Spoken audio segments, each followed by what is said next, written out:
Good evening all of you.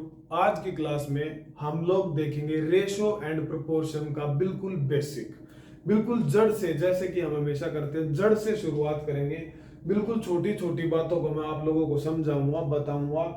अब देखो क्या होता है, बहुत से लोगों को पता होता है ये क्वेश्चन कैसे करने हैं, लेकिन कुछ लोगों को उनका रियल मीनिंग नहीं पता भाई।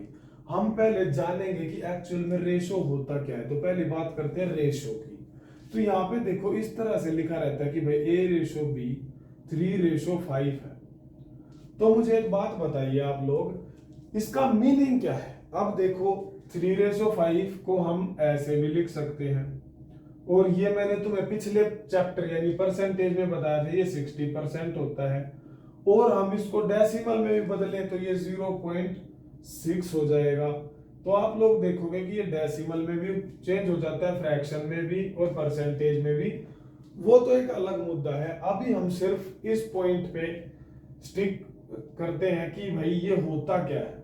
ठीक है, A/B एक्चुअल में होता क्या है, 3/5 इसका मतलब क्या है। तो भाई देखो इसका कुछ ऐसा मतलब होता है, बिल्कुल छोटे बच्चों की क्लास, क्योंकि मैं छोटे बच्चों को ट्यूशंस पढ़ाता हूँ ना, तो उसका भी थोड़ा देखो फायदा है। मैं बताता हूँ, देखो छोटी क्लासेस में हमें कुछ इस तरह से क्वेश्चन दिए जाते थे, ये ऐसे कि इस सर्कल के 4 हिस्से हैं और इनमें से एक को शेड कर दिया, तो इसका फ्रैक्शन बताओ क्या होगा। तो इसका फ्रैक्शन होगा 1/4, यानी कि 4 टोटल वो नीचे, उसमें से एक शेडेड, और इसी को कहेंगे 1/4। यानी कि कुल मिला के टोटल 4 हिस्सों में से एक हिस्सा। ठीक है, ये हिस्से हैं भाई। तो यहाँ पे आप लोग देखो A/B 3/5 अगर लिखा है, तो इसका मतलब है कि A का हिस्सा 3 आया और B का हिस्सा है 5। मतलब टोटल हिस्से कितने हैं, 8। ये चीज समझो भाई, टोटल हिस्से कितने हैं, 8। आप लोग मान लो रुपए, मान लो कि 8 रुपए हैं किसी के पास, यानी कि मान लो A और B के पिताजी के पास 8 रुपए हैं और वो इन दोनों को देना चाहता है, बांटना चाहता है। तो उसने ऐसे दिया, A को 3 हिस्से दिए, B को 5 हिस्से दिए। तो ये चीज बहुत ज्यादा इंपॉर्टेंट है, पहले इस बात को बहुत अच्छे से समझ लो। आपको लगेगा हाँ बहुत बेसिक बात है, लेकिन फिर भी पॉइंट टू बी नोटेड है भाई, ये समझ होनी बहुत जरूरी है। तो ये होता है एक्चुअल में रेशो, अनुपात। अनुपात यानी कि किस हिस्से में चीज को बांटा गया है, बस सिंपलेस्ट लैंग्वेज में रेशो ये होता है। अब देखो भाई, ये तो हो गया रेशो की A/B है भाई मेरे पास। मैं इसको ऐसे भी लिख सकता था, 3/5 को ऐसे भी लिख सकते हैं, ये भी 3/5 है। एक्चुअल में भाई इन सिंबल, ये रेशो का सिंबल है, इसका मतलब यही है, जो आगे लिखा है वो ऊपर होगा और जो पीछे लिखा वो नीचे होगा। तो A/B, तो A/B मेरे पास 3/5 है। ओके, यहां तक तो कोई खास बात नहीं है। अब देखो, अगर मैं इसको 2 से मल्टीप्लाई कर दूं ऊपर नीचे दोनों को, ठीक है, तो ये बन जाएगा 6/10। अगर 3 से कर दूं तो बन जाएगा 9/15। अगर 4 से कर दूं तो बन जाएगा 12/20। ठीक है भाई। तो आपको मैं बता दूं कि आप किसी भी रेशो को, किसी भी नंबर से मल्टीप्लाई या डिवाइड कर सकते हैं। अगर मैं इसको 2 से डिवाइड भी करता तो मुझे मिलता 1.5/2.5। और ये सारे ये और ये सारे एक ही बात है, दे ऑल आर इक्वल। इनको कहते हैं इक्विवेलेंट रेशियो। ये सब बराबर होते हैं भाई। ये बात जाननी भी बहुत जरूरी है। आगे देखना क्वेश्चंस में कैसे इसको अप्लाई किया जाएगा, कैसे इस बात का बहुत फायदा होगा हमें। बस ध्यान रखने वाली बात यह है कि आप रेशो को अगर मल्टीप्लाई कर रहे हो तो दोनों को करना है। यू कैन नॉट मल्टीप्लाई कि आप सिर्फ 3 को मल्टीप्लाई कर दो और नीचे वाले 5 को छोड़ दो, तो वो गलत हो जाएगा। ठीक है, तो ये हो गई एक बहुत इंपॉर्टेंट बात कि आप किसी भी रेशो को किसी भी नंबर से मल्टीप्लाई या डिवाइड कर सकते हैं, मल्टीप्लाई या डिवाइड।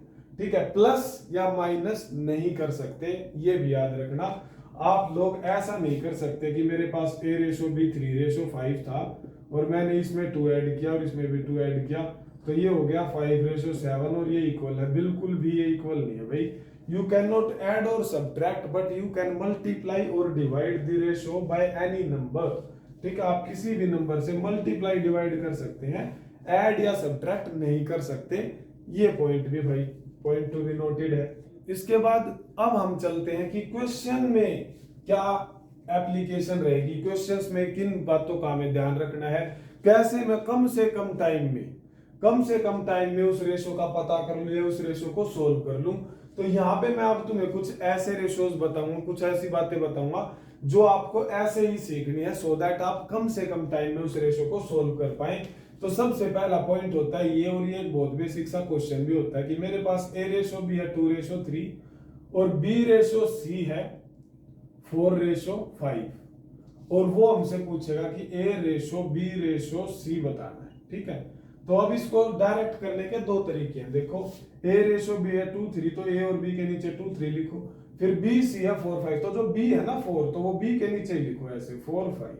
ठीक है, b c है 4:5 तो डायरेक्ट हमारा a ratio b ratio c क्या आएगा, देखो ऐसे ऐसे और ऐसे, ये z बना दो 4 2 जा 8 4 3 जा 12 और 5 3 जा 15, 8 12 एंड 15 ये हमारा आंसर होगा। ठीक है, एक और तरीका भी होता है दो रेशोज को तीन रेशो में कन्वर्ट करने का, वो ये होता है कि यहाँ पे ये जो 3 है इसके आगे यहाँ पे भी 3 लिख दो, ये 4 है तो इसके इधर यहाँ पे भी 4 लिख दो। अब भी आप देखोगे 4 2 जा 8 4 3 जा 12 और 5 3 जा 15 ही आएगा।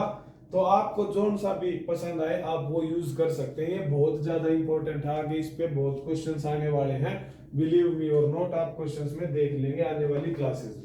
ठीक है, तो इनको बहुत अच्छे से इनके ऊपर पकड़ बनानी है और आज बेसिक क्वेश्चंस मैं आप लोगों को बता दूंगा, वो करने हैं आपको बुक से। ठीक है, अब देखो भाई अगर वो और आगे बढ़ जाए तो ए बी सी फिर सी रेशो डी भी दे दे आपको, सी रेशो डी भी दे दे, मान लो 6:7। ठीक है, 2 3 4 5 एंड 6 7। अब हम क्या करेंगे, तो देखो भाई अब क्या करेंगे, फिर से वही करना है वैसे, ऐसे लिख लो A B C and D. A B है हमारे पास 2 3, बी सी है हमारे पास 4 5, सी डी है हमारे पास 6 7। ठीक है, तो इसके लिए मैं आपको रिकमेंड करूंगा कि आप ये यूज करो, ये 3 है तो यहाँ पे दोनों पूरी लाइन में 3 लिख दो, जो लास्ट में है वो पूरी लाइन में लिख दो, ये इधर 6 है तो ये पूरी लाइन में 6, अब ये यहाँ 4 है तो यहाँ पे 4, तो ये आपका ए ratio B ratio C ratio D हो जाएगा। तो ये हो जाएगा 48 रेशो ये हमारा 72, ये हमारा 90 और ये हमारा 105। ठीक है, तो ये हमारा रेशो हो जाएगा। अब अगर ये सभी किसी नंबर से कटते हो तो आप काट भी सकते हैं, लेकिन किसी एक ही नंबर से कटने चाहिए। जैसे मैं देख पा रहा हूँ 3 से कट रहे हैं ना, तो 16 रेशो 24 रेशो 30 रेशो 35। ठीक है, लेकिन एक और भी बात बताता हूँ, आप इतना बड़ा करके और यहाँ पे 3 से काटें या आपको ना पता चले भाई 3 से कटेगा या नहीं कटेगा, उसमें टाइम भी कंज्यूम होगा, तो इसको और थोड़ा सा हम शॉर्ट कर सकते हैं। वो कैसे होगा, देखो यहाँ पे ही काट दो, अगर जो चारों में कॉमन हो तो देखो 6 में 3 होता है तो इसको 3 2 जा 6 लिख के ये 3 काट दो। ठीक है, समझ गए भाई, चारों में होना चाहिए, लेकिन वो नंबर चारों में कटना चाहिए। अब मान लो 4 काटने जाऊं या 2 काटू, इसमें है इसमें है इसमें है लेकिन उसमें नहीं है, चारों में होना चाहिए। 5 काटू इसमें है इसमें इन दोनों में नहीं है, तो इस तरह से 3 ऐसा नंबर था जो चारों में था वो कट गया। तो अब देखो थोड़ा छोटा हो गया, 4 चौक 16 24 30 35। ठीक है, so this is how you have to tackle A ratio B ratio C ratio D. आप ऐसे काट सकते हो, बस एक कंडीशन है कि सभी में होना चाहिए वो number A B C D चारों में। ठीक है, अब मैं बताता हूं इसके पीछे की स्टोरी क्या है। ठीक है, अब कुछ लोगों को, चलो ये तो बहुत अच्छी बात है, बहुत लोगों को आता होगा। मैं देखो ये बात मैंने अपने मतलब थोड़ा बहुत जो मेरा छोटा एक्सपीरियंस है पढ़ाने का, उससे मुझे पता है, मैंने सीखी है, या अपने खुद के एक्सपीरियंस से जब मैं पढ़ता था, कि भाई हमें ये तो पता होता है कि इसको ऐसे करना है, 2 3 4 5 लिख दिया और सटाक से ऐसे 8 12 15 लिख दिया। ये नहीं पता कि ये क्यों किया। अरे भाई वो उसे ही तो कहते हैं जड़ पकड़ना मैथ्स की, उसे ही तो कहते हैं बेसिक। और लेट मी टेल यू भाई, जो ये क्लास देख रहे हैं जिसने ये बात सुनी है, आप कहीं पे देख लेना, ये आपको बहुत कम लोग ही बताते हैं ऐसे। ठीक है, क्योंकि यार टीचर क्या है, उसको तो बस क्वेश्चन सोल्व कराने हैं, वो उनको ऐसे होता है कि हाँ बेसिक तो बच्चा खुद ही कहीं ना कहीं से पता कर लेगा। बट हम करेंगे बिल्कुल इजी और सारा का सारा छोटे से छोटी बात को कैच करके चलेंगे। ये देखो ऐसे, अब देखो मुद्दा क्या होता है भाई, मुद्दा ये होता है कि मेरे को ये बात बहुत काम आएगी भाई, बहुत ध्यान से सुनना। जो बात इस पॉइंट में बताऊंगा बहुत ज्यादा यूज होगी क्वेश्चंस में। मुद्दा ये होता है, देखो बी के नीचे 3 लिखा है और बी के नीचे ही 5 लिखा है, उसके पीछे की जड़ ये है भाई, बी के नीचे ही 3 लिखा है और बी के नीचे ही 5 लिखा है, तो बी की 2 वैल्यूज तो हो नहीं सकती, तो बी की मुझे एक वैल्यू चाहिए, मतलब सेम। भाई मान लो आप लोग कुछ पैसे 3 लोगों में बांटे, तो ऐसा तो नहीं हो सकता ना कि बी को 80 भी मिल गए और 100 भी मिल गया, अलग अलग मिल रहे हैं भाई, एक ही तो अमाउंट मिलेगा उसको। तो भाई इसको क्या करना है, मेरे पास इसके पीछे का बेसिक ये है कि मुझे बी को इक्वेट करना होता है, ठीक है। तो b को इक्वेट मतलब इक्वल करना है। आप देखो 3 को 5 से मल्टीप्लाई कर दूंगा तो 15 बन जाएगा, और 5 को 3 से मल्टीप्लाई कर दूंगा तो ये भी 15 बन जाएगा, और इस तरह से मैंने b को इक्वल कर लिया। लेकिन अब जाते हैं उस पिछली बात पे जो अभी मैंने बताई थी कि रेशो में ये फंडा होता है कि आपने अगर 3 को 5 से मल्टीप्लाई कर दिया तो इस पूरे रेशो को करना पड़ेगा, मतलब 2 को भी करना पड़ेगा। ऐसे ही आपने इस 5 को 3 से मल्टीप्लाई कर दिया तो भाई 7 को भी करना पड़ेगा, तो भाई 7 को भी करना पड़ेगा। और अब आप देखोगे, देखो 2 5 जा 10, 5 3 जा 15, ठीक है, 2 5 जा 10, 5 3 जा 15 और 7 3 जा 21, ये तुम्हारा आंसर है, ठीक है, 10 15 एंड 21। अब यहाँ पे मुझे ये बनाने की जरूरत नहीं है या यहाँ पे कुछ लिखने की जरूरत नहीं है, क्योंकि ऑलरेडी मेरे पास जो बी है वो इक्वल आ चुका है। मैं आपको एक एग्जांपल देता हूं। मैंने एक बार एक बच्चे को ये क्वेश्चन दिया कि a रेशो b है 2:5 और b रेशो c है 5:7, तो उसने क्या किया, उसने लिखा है 2 5 5 7 और वो आंसर बताया उसने 10 ये इससे मल्टीप्लाई, 25 ये इससे मल्टीप्लाई और 35 ये इससे मल्टीप्लाई, फिर उसने 5 से इसको काटा 2 5 और 7। यहां से मुझे पता चला कि हाँ बच्चों को बस ये पता है कि ऐसे करना होता है, उनको इसके पीछे की जो मेन बात है वो पता ही नहीं कि ऐसा होता क्यों। अरे भाई यहाँ पे b ऑलरेडी इक्वल है तो कुछ करना ही नहीं था, b ऑलरेडी इक्वल है तो 2 का 2 5 का 5 7 का 7 यू का यू रहेगा, 2 5 7 ये आंसर होगा। सो दिस इज इट। बहुत जरूरी बात थी भाई ये, आई होप आपको समझ आई होगी। हाँ भाई, तो अब देखिए अभी तक तो ठीक है, सीधे सीधे रेशियोज थे, उनका मैंने बता दिया कि ए बी को सी को कैसे आप ए बी सी बना सकते हो, ए बी सी डी बना सकते हो, A B C D E F तक जाना है भाई, सभी में वही करना है जो ए बी सी डी तक किया था, और इतना ज्यादा क्वेश्चन आता भी नहीं है, ज्यादा से ज्यादा ई तक आ सकता है, तो उसको आप वैसे ही सेम जैसे बताया वैसे कर सकते हो। अब देखो भाई डिफरेंट टाइप्स से कैसे आपको वो रेशो देगा जिसको आपको सिंपलेस्ट फॉर्म में बदलना है एंड इन द क्विकेस्ट वे, ठीक है, कम से कम टाइम में। तो वो देखो कैसे होगा, जैसे एक ये क्वेश्चन देता है भाई, कभी कभी वो आपको रेशो फ्रैक्शन में दे देगा, यानी कि 1/2 रेशो 3/7, ठीक है, यानी कि इसको क्या नाम देंगे हम, ratio in fraction, ratio in fraction. लेकिन ये कितने रेशो है, 2 ratios, 2 ratio in fraction, 2 ratio, यानी कि सिर्फ ए और बी है, 1:2 3:7। तो इसको सिंपल रेशो में कैसे बनाऊं, तो कुछ भी मत करो, बस क्या कर दो भाई, क्रॉस मल्टीप्लाई, ठीक है, जिनको नहीं पता वो नोट डाउन कर सकते हो अपने नोट्स में, तो ये क्रॉस मल्टीप्लाई कर दो आप, क्रॉस मल्टीप्लाई, ठीक है, तो क्या आएगा 7:6, यही आंसर है, ऐसा रेशो मिल जाएगा मेरे को सिंपल वाला। देखो अभी हम सिर्फ बेस पे काम कर रहे हैं, जब आप इस रेशो को ऐसे में कन्वर्ट कर लोगे तब उसके बाद इसको आपको यूज करना होगा क्वेश्चन में, और जब क्वेश्चन में यूज करोगे तो आपको ऐसा रेशो चाहिए, मतलब इस पे भी कर सकते हो बट इस पे डिफिकल्टी आएगी, ठीक है ना, तो दिस इज द वे। अब मान लो लेकिन रेशो 2 से ज्यादा हो, 3 रेशो हो फ्रैक्शन में, मान लो 3 रेशो है फ्रैक्शन में, मेरे को बोल दिया कि भाई ए रेशो बी रेशो सी है मेरे पास 1/2 रेशो 3/5 रेशो 5/3/4 ले लो, ठीक है, ऐसे बोल दिया। अब मुझे इस तरह से रेशो बोल दिया, तो भाई क्रॉस मल्टीप्लाई ऐसे ऐसे ऐसे ऐसे तो करना नहीं है, ठीक है, cross multiply is only applicable on 2 fractions, ये बात याद रखना, सिर्फ 2 फ्रैक्शंस पे ही आप क्रॉस मल्टीप्लाई करेंगे। अगर 3 आता है तो इसका क्या मेथड होता है, मल्टीप्लाई बाय एलसीएम, ठीक है भाई, multiply by LCM, multiply by LCM. और ये जो मल्टीप्लाई बाय एलसीएम है ये आप 2 वाले में भी अप्लाई कर सकते हो, ये सब में अप्लाई हो जाएगा, ठीक है, मल्टीप्लाई बाय एलसीएम, यानी कि इन रेशोज को उनके एलसीएम से गुणा करना है। देखो भाई 2 5 और 4 का एलसीएम क्या होगा मेरे पास, वो होगा 20, है ना, तो 20 से मल्टीप्लाई करना है, 1/2 को भी 20 से मल्टीप्लाई करना है, ये सारे काम दिमाग में ही करने होते हैं, ये बस सिखाने के लिए लिखा जाता है। ये मत सोचना कि इतना बड़ा कैसे करेंगे। ये देखो, अब ये देखो 10 पे गया तो ये आया 10, ये जाएगा 4 पे, 4 3 जा 12, और ये जाएगा तुम्हारा 5 पे, 5 3 जा 15। ठीक है, तो ये आया 10 12 एंड 15। ये तुम्हारा ए रेशो बी रेशो सी होगा जिसकी मुझे जरूरत है। आप लोगों को हो सकता है कुछ और तरीके आते हो भाई, किसी को मुझे जो बेस्ट लगते हैं मैं वो बता रहा हूँ आपको, जो मैंने खुद किए थे। मैं हमेशा ये बात बोलता हूँ कि मैं कोई एक्सपर्ट नहीं हूँ, जो मैंने खुद पढ़ाई की थी, जिससे मैंने खुद एग्जाम क्लियर किया, मैं आपको वही सिखाता हूँ, वही पढ़ाता हूँ। ठीक है, तो आप इन पे प्रैक्टिस करो तो इतना हाँ कॉन्फिडेंस मुझे जरूर है कि आपको फायदा बहुत होगा और आप आराम से क्वेश्चन को कर सकते हो। तो ये होता है कि जब रेशो आपको फ्रैक्शन में दे रखा हो तो उसको सिंपल कैसे बनाए। अगर 2 है तो क्रॉस मल्टीप्लाई कर दो बस, अगर 2 से ज्यादा है तो करो मल्टीप्लाई बाय एलसीएम। ये सारे पॉइंट्स नोट डाउन करते रहना और इन पे थोड़ी सी प्रैक्टिस करनी है। कल से जो क्लासेस शुरू होंगी उससे पहले अगर प्रैक्टिस नहीं करके आए तो क्लास में फिर आपको समझ नहीं आएगा मैंने क्या कर दिया। अब इसके बाद देखो वो हमें कई बार इस तरह से भी दे देगा भाई, देखो कि x by 5 is equals to y by 3।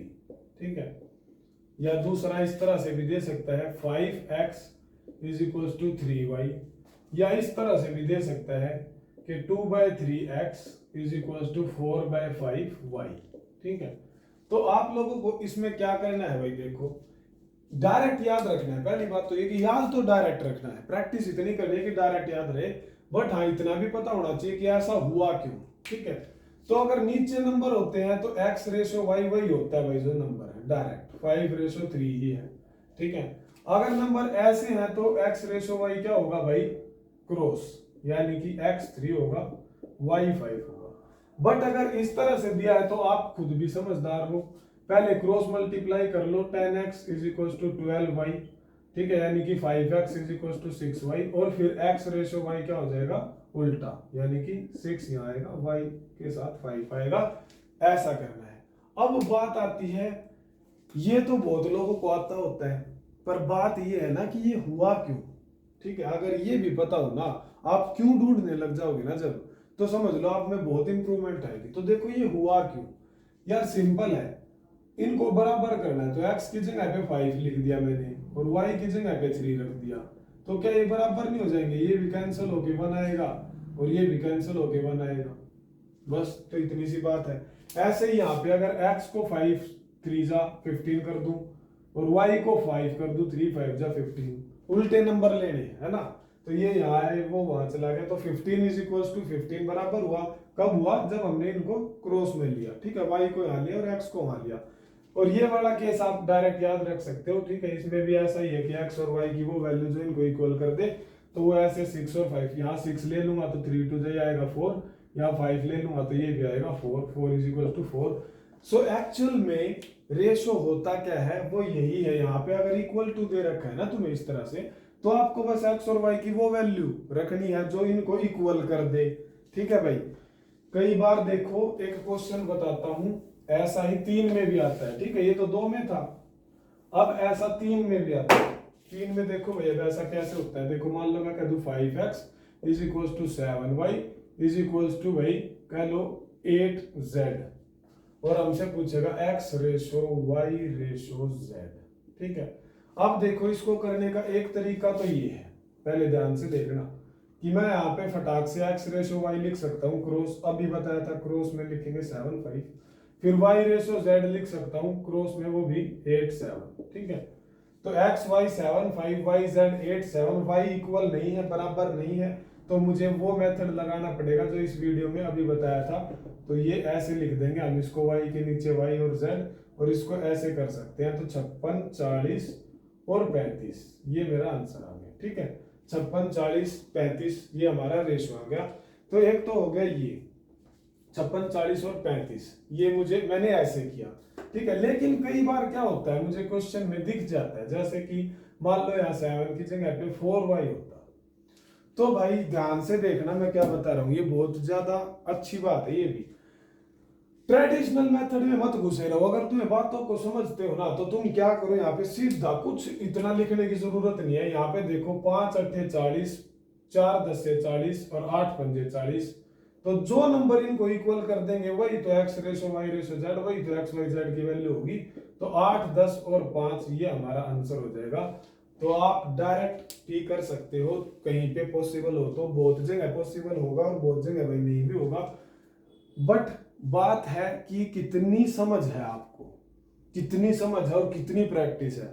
आपको देख के पता लग रहा है नहीं कि आपने इसको कैसे करना है, शॉर्ट मेथड से, लॉन्ग मेथड से, या जैसे भी, ठीक है। So this was all about ratio. Now let's see what is proportion. थोड़ा बहुत आपको प्रोपोर्शन के बारे में भी पता होना बहुत जरूरी है भाई, ठीक है। हिंदी में समानुपात कहते हैं, ठीक है, और हिंदी में रेशो को अनुपात कहते हैं भाई, ठीक है। सॉरी वहां पे नहीं बताया। प्रोपोर्शन क्या होता है, कुछ नहीं भाई। अगर मैं दो रेशो ऐसे ले लूं कि भाई ए रेशो बी और सी रेशो डी, और अगर ये दोनों इक्वल हो तो इसी को कहते हैं प्रोपोर्शन, ठीक है। फॉर एग्जाम्पल 2:3 और 4:6 ये इक्वल है, क्योंकि तुम इसको काटोगे तो ये 2:3 ही आएगा, ठीक है। तो ये होता है प्रोपोर्शन, जिसमें पहले दो नंबरों का रेशो और लास्ट दो नंबर्स का रेशो इक्वल हो, उसे कहते हैं प्रोपोर्शन। ये तो होगी बात की होता क्या है। अब शॉर्टकट मेथड्स क्या है, सीधी बात ये देखो, ए बी सी डी, ठीक है, ऐसे लिखा रहता है। देखो ये प्रोपोर्शन का सिंबल होता है 4 बिंदियां, ध्यान से देख लेना, कई बार क्वेश्चन इसी फॉर्म में आता है। तो एक इसमें छोटा सा पॉइंट आप ये याद रखना कि इस क्वेश्चन में पहला और आखिरी यानी कि A D, A multiply D, A D का मतलब है ए मल्टीप्लाई डी, दोनों बाहर वाले और दोनों अंदर वाले, इनको मल्टीप्लाई करें तो इक्वल आएगा, ठीक है। ये बात डायरेक्ट याद रखना, क्योंकि कई बार क्वेश्चन ये आता है, देखो ऐसे मान लो 3:x यानी खाली, फिर 4 बिंदी 5:7, तो फाइंड दिस फिलअप या x, फाइंड दिस x। तो आपको कुछ नहीं करना, देखो ये इससे मल्टीप्लाई 21, ये इससे मल्टीप्लाई बराबर 5x, तो x की वैल्यू क्या हो जाएगी 21/5, ठीक है भाई। तो दिस इज योर प्रोपोर्शन। ये होता है प्रोपोर्शन का बेसिक। अब देखो फाइनली प्रोपोर्शन के कुछ फॉर्मूले होते हैं जो आपको याद करने, नोट्स में लिख लेना, डायरेक्ट फॉर्मूला बेस्ड क्वेश्चन आ जाता है। पहला है थर्ड प्रोपोर्शन, ठीक है। थर्ड प्रोपोर्शन क्या होता है, थर्ड प्रोपोर्शन ऑफ, मान लो मैं आपको कहूं ए एंड बी, दो नंबर्स का पूछेगा, ए एंड बी का थर्ड प्रोपोर्शन बताओ, तो ये होता है ऐसे कि A ratio B proportion to B ratio X. तो अगर सोल्व करने जाऊं तो बाहर वाले आपस में मल्टीप्लाई ए एक्स बराबर ये आपस में मल्टीप्लाई बी स्क्वायर, तो x मेरे पास मिलेगा मुझे बी स्क्वायर अपॉन ए। और आपको ये डायरेक्ट याद रखना है कि third proportion of A and B का फॉर्मूला क्या होता है, बी स्क्वायर अपॉन ए, ठीक है। ये डायरेक्ट लिखना है बस आपको, ये जस्ट मैं बता रहा था कि ऐसे ये बनता है, इसका कोई सीन नहीं है। आपसे वो पूछ सकता है, कई बार क्वेश्चन आ जाता है भाई कि थर्ड प्रोपोर्शन बताओ, ठीक है। ऐसे ही फिर नेक्स्ट होता है mean proportion, mean proportion of A and B. Mean proportion होता है भाई आप लोगों का ऐसे, ए रेशो एक्स फिर प्रोपोर्शन एक्स रेशो बी। तो यहाँ पे क्या होता है, A B is equals to X square, और एक्स की वैल्यू क्या आ जाएगी under root A B. So again आपको डायरेक्ट मीन प्रोपोर्शन का भी फॉर्मूला याद रखना है, under root A B, under root A B, under root A B. Mean proportion होता है अंडर रूट ए बी। यानी कि एक छोटा सा क्वेश्चन बता दूं मैं, कोई आपको कहे कि मीन प्रोपोर्शन ऑफ 9 एंड 36 बताओ, तो आपको क्या करना है, बस अंडर रूट 9 और 36, 9 का अंडर रूट 3, 36 का 6, तो आंसर हो जाएगा 18, ठीक है। इस तरह से मीन प्रोपोर्शन पे थोड़ा बड़ा बना देते हैं वो किसी तरह क्वेश्चन को, बट ये आपको पता होगा तभी आप उसे टैकल कर पाओगे। उसके बाद फर्स्ट प्रोपोर्शन भी होता है। फर्स्ट प्रोपोर्शन ये इजी है, फर्स्ट और फोर्थ प्रोपोर्शन। देखो फर्स्ट प्रोपोर्शन में क्या है, पहले वाला एक्स है और बाकी के ये नंबर है, मान लो ए बी सी ही ले लो इनको, तो आपको आता है अगर करना। मान लो यहाँ पे मैं एज सच नंबर ले लूं 5 7 3, तो अगर आपने बिल्कुल बेसिक इसका जो मैंने बताया था कि ये इससे मल्टीप्लाई और ये इससे मल्टीप्लाई, तो 3x बराबर 35, तो x बराबर 35/3 हो जाएगा, ठीक है। तो इनका कोई फॉर्मूला याद नहीं करना। ऐसे ही फोर्थ प्रोपोर्शन होता है, इस पे बस डायरेक्ट आप बेसिक अप्रोच से ही चले जाना। फोर्थ प्रोपोर्शन होता है ए बी प्रोपोर्शन सी, और यहाँ वाला फोर्थ वाला गायब। देखो फर्स्ट में फर्स्ट गायब है, फोर्थ में फोर्थ गायब है। थर्ड थोड़ा अलग होता है, थर्ड में थर्ड गायब नहीं होता, वहां पे ए बी बी एक्स लिखा रहता है। ये बात बहुत इंपॉर्टेंट है। Third proportion and mean proportion उनको याद रखना, इसको सोल्व कर लेना भाई। इसको भी ऐसे ही मान लो यहाँ होता 3 5 रेशो 2x, तो क्या हो जाएगा 3x बराबर 10, क्योंकि ये इससे मल्टीप्लाई ये इससे मल्टीप्लाई, तो x 10/3। So this is all about proportion. Proportion में कुछ क्वेश्चंस भी बनते हैं, वो तो हम क्वेश्चंस में ही देखेंगे। जो इसका प्रोपोर्शन का बिल्कुल बेसिक था कि ये होता क्या है और इस पे क्या क्या फॉर्मूले होते हैं जिनसे क्वेश्चन आते हैं। और भी बहुत फॉर्मूले होते हैं भाई इसके, जैसे इनवर्स प्रोपोर्शन होता है, रेसिप्रोकल प्रोपोर्शन वगैरह वगैरह, वो क्वेश्चंस में मैं आपको बता दूंगा। और एज सच अभी तक इतने कोई क्वेश्चन उनके आए हैं नहीं कभी एग्जाम्स में, ठीक है। So that's all about today's class. तो आप लोगों को ये क्लास अच्छे से सीखनी है, समझनी है, ये आपको बहुत अच्छे से क्लास करनी है। फिर हम मिलते हैं कल से अपने क्वेश्चंस के साथ, तब तक के लिए गुड बाय।